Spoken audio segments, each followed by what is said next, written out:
big changes were made to the team, especially on the left side of the infield. I got Cal Ripken Jr. This guy is, I don't know, the fielding is ridiculous, dude. I've been saying it since the beginning of humanity, that I need a shortstop with good fielding because it needed to be done. Ripken can finally take the place at short for the permanent solution. Hopefully the arm strength is what I needed, plus the good fielding. If you ask me, the hitting stats are even pretty good. They're not terrible. They may not be the best you've ever seen, but they're not below average or anything. I don't know. Cal Ripken was a decent pickup, and it's not like I just picked up Cal Ripken. To get Cal Ripken, you got to complete every set for the AL East, get all the players for the AL East. So I also got a bunch of guys going to be making some debuts for the team soon. And here Cal Ripken is in his first at-bat. This guy had Cole Hamels on the mound. I don't know if that was the 7 overall Hamels or whatever the fuck it is, but he is not able to get anything in his first at-bat. I might have just had a voice crack right there, but he is not able to get anything in his first at-bat. That was just a fucking weak-ass ground ball right there to second base, I think. And yeah, I said in the previous video that big changes were going to be made. I need to explain it. So here it is. Pujols. Flashback Pujols has been sold. I sold Pujols, and here is why. I have been hearing a lot that in the future, I don't know when it's going to be. It might be in the near future. It may not be that, but there is going to be a 99 prime flashback Pujols released, and it's going to be from like 2000. I'm guessing it's going to be from like 2007 or 2008 or something. And yeah, just thinking about it now.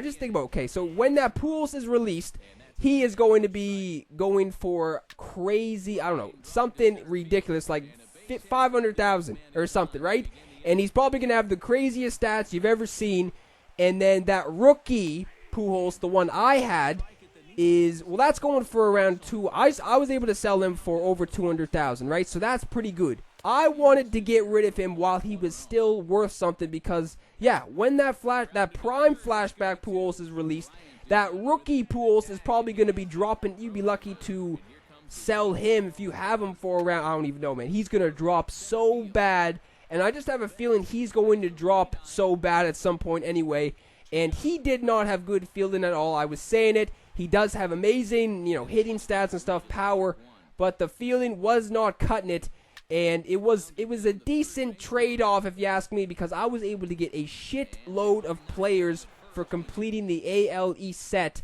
And Donaldson is also making the day. I actually had Josh Donaldson at the beginning of Diamond Dynasty when I first got MLB. I just got him as a reward once. I remember I took over the Red Sox stronghold, and I played the game on I think I only played the game on All-Star or something, I remember. And I took over the Red Sox stronghold, and then right after the game, they gave me Josh Donaldson as a reward. So I was like, all right, cool.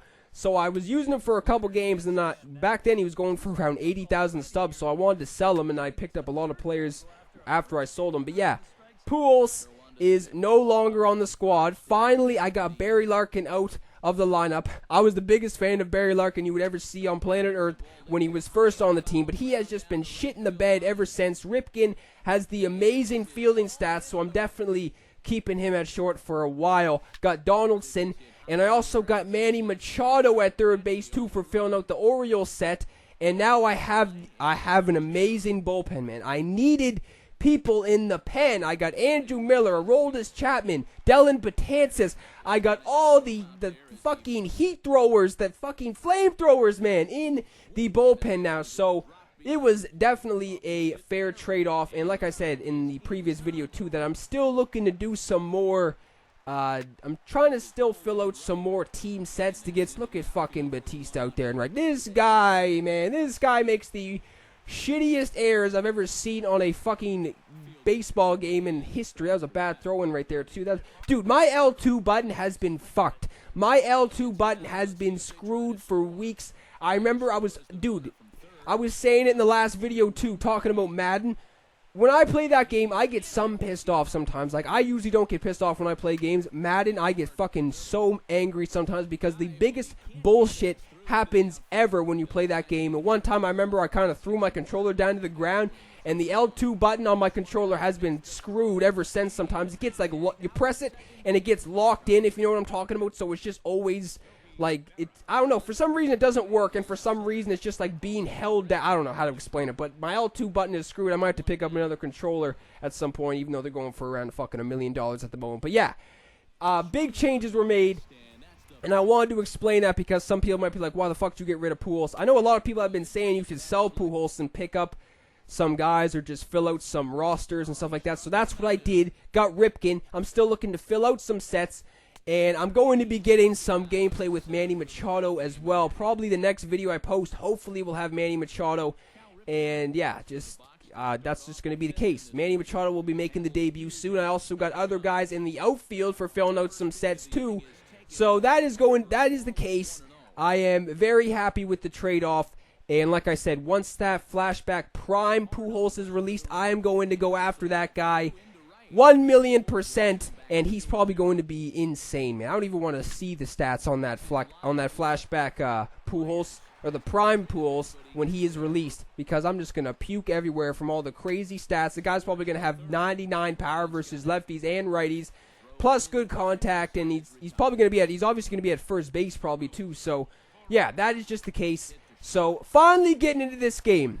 Ripken is, man, you know what I mean? Like, if that was any other shorts, if that was Barry Larkin, I guarantee that look at Ryan Howard trying to make play of the year right there. But yeah, any other shortstop probably would have not been able to get that guy. I forget who was running, but that guy was pretty fast, I'm pretty sure. He probably wouldn't have been able to get him, but Ripken with the, 98 arm strength was able to get him.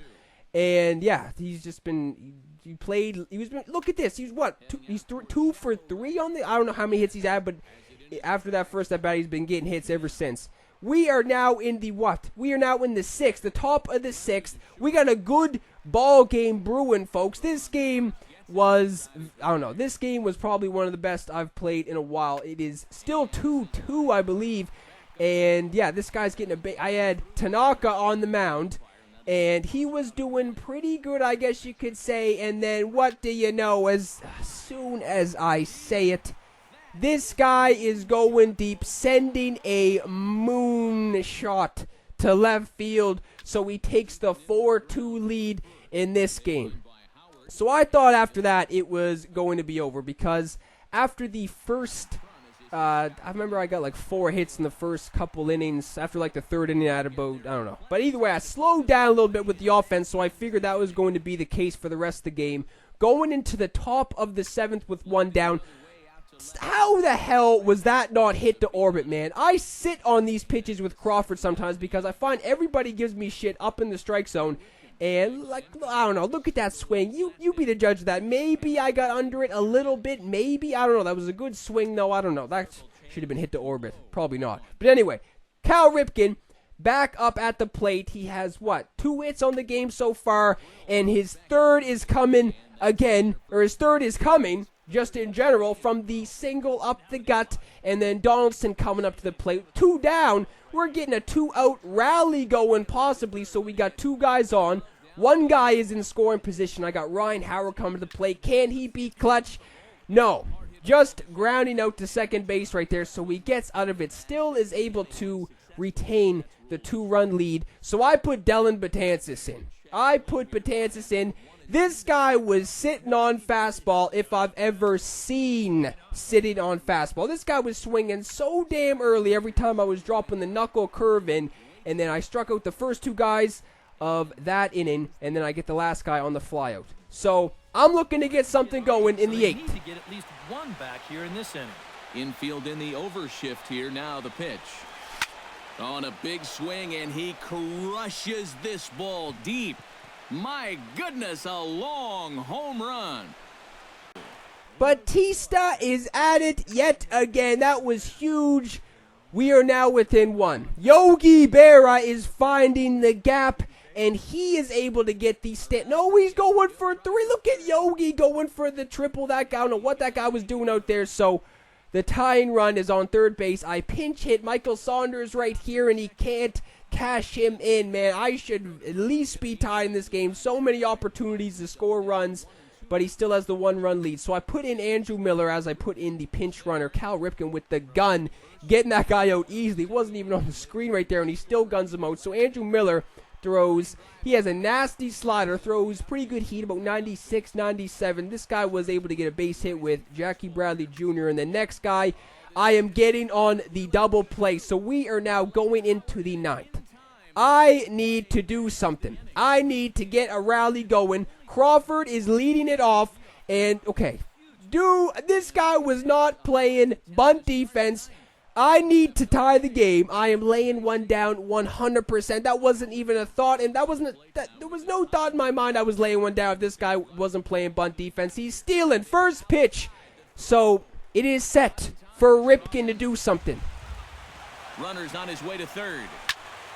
Line toward the gap in left center.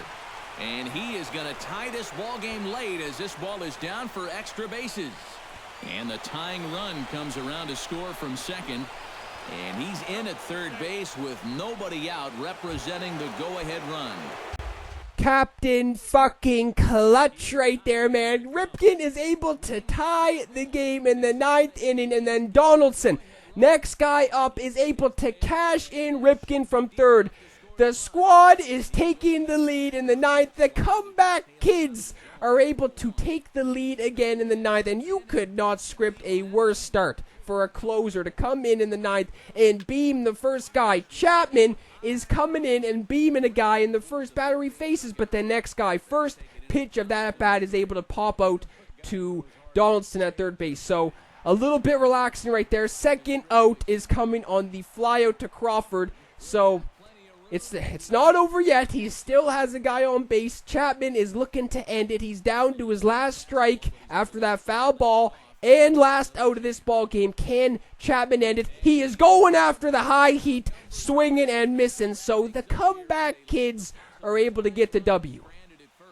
And quite a lot of offense in this one, but if we had to highlight one guy that made the difference, there he is. He's our top player of the game.